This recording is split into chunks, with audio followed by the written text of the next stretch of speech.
Hi, it's Steve. Today we'd like to show you how to change the vacuum breaker on your washer. It's a really easy job. Let me show you how we do it.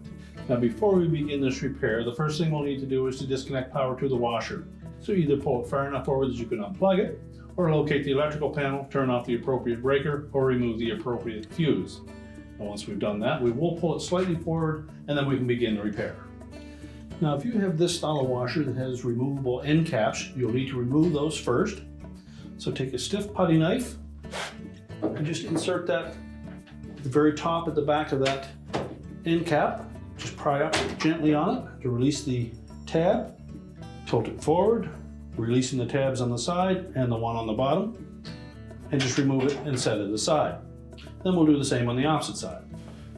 Now with the end caps removed, that will expose a Phillips screw down in each corner. We need to remove those next.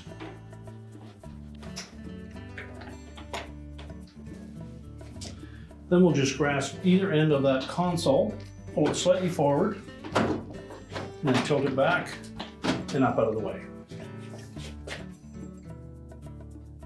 Now next we'll need to remove the cabinet from the back panel. So to do that, we're first of all going to disconnect the lid switch harness connector. Just lift up on the locking tab and separate the connector. Now next we'll remove the two spring clips that secure that back panel to the cabinet. So take a large flat blade screwdriver, go down through that front opening until that screwdriver bottoms out in that clip. Pry it slightly forward and lift it out of the hole. What we're doing to remove that clip is we're sliding that screwdriver down into the front portion of that spring clip, prying it forward, which releases this portion of the clip from the top of the cabinet. That allows it to pop up out of there and we can remove it. So now we'll do the same on the opposite side.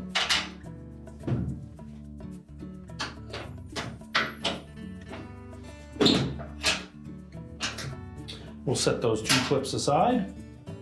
Now with the lid switch disconnected, our clips removed, we're next going to lift up on the back edge of that cabinet, tilt it slightly up, and pull the whole cabinet away from the washer base. Once we've tilted that up a little bit, grasp either side, and then just pull it away from the washer frame and set that cabinet aside. Now next we'll remove this clamp that secures the inlet from the fill valve to that siphon brake. So taking a pair of pliers, we're just going to depress that spring clamp,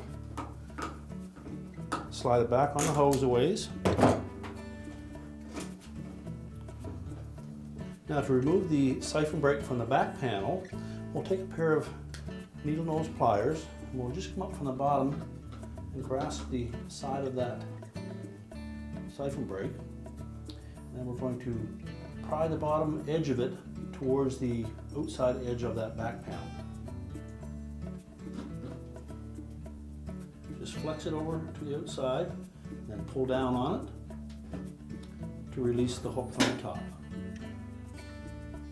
We'll repeat that procedure for the opposite side.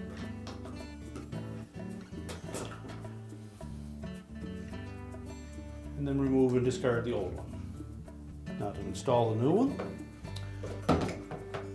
we'll just fit one edge of those clips into that opening. Slide the top end in first, making sure that we slip the cabinet into that little groove.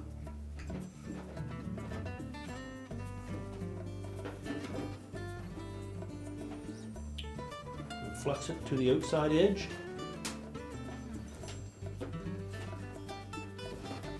And then make sure that we press that firmly up against the back panel and then lock it into place.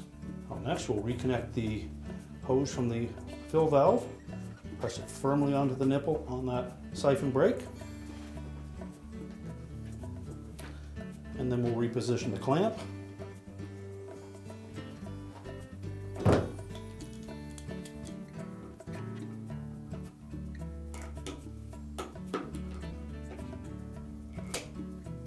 Now when reinstalling the cabinet to this style washer, we want to first of all make sure that the lip at the front portion of that cabinet slides in underneath the cross member on the base frame of the washer. The sides of that cabinet will sit on top of the base frame. So if we open up the lid while we're positioning that cabinet, we'll be able to see that front lip sliding in underneath the cross member and the sides of the cabinet sitting down on top of it.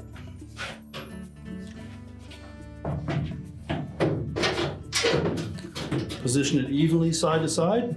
Make sure that lip's under the cross member. We'll just tilt that cabinet back. We'll also have to pull the back panel forward to make sure that that water injector or siphon brake goes in underneath the top.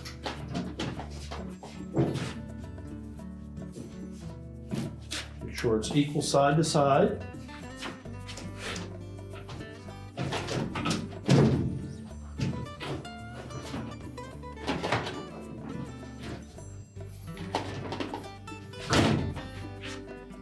And then we'll want to verify that the sides of the cabinet sit down flush on that base frame and that the little slots in the back are engaged and allowing it to lock itself in place. Check both sides, make sure that they are tight at the back. And then your back panel should line up with the clips and the openings in the top. Now we're ready to install the mounting clips. So we'll take the hooked portion of that clip and fit it into the slot on the back panel. Push that back panel forward. Make sure the clip lines up with the two openings on the top. Then simply press it down into place until it locks. Do the same on the opposite side, making sure that the right angled end of that spring clip engages the back panel.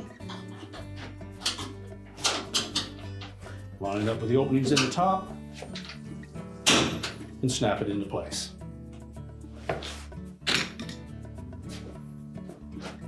Next, we'll want to reconnect that lid switch harness connector. Press it firmly into place, making sure the locking tab engages. Now with the cabinet secure to the back panel, our lid switch connected, we're now ready to rotate the control panel into position. We want to make sure that we engage the back panel inside the top lip of that control panel. And as we rotate it forward, we're going to line up these hooks or feet on the end caps with the respective holes in the main top. So make sure the back panel is engaged first. We'll line up those feet. And then we're ready to push those down into place. Make sure they're both lined up.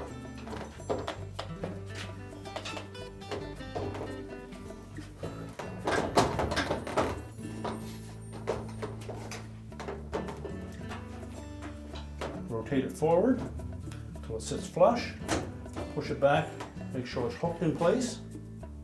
And then we'll secure it with the two mounting screws.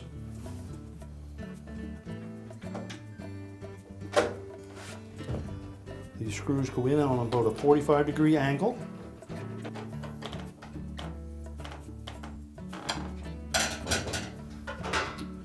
Then we'll take the end caps.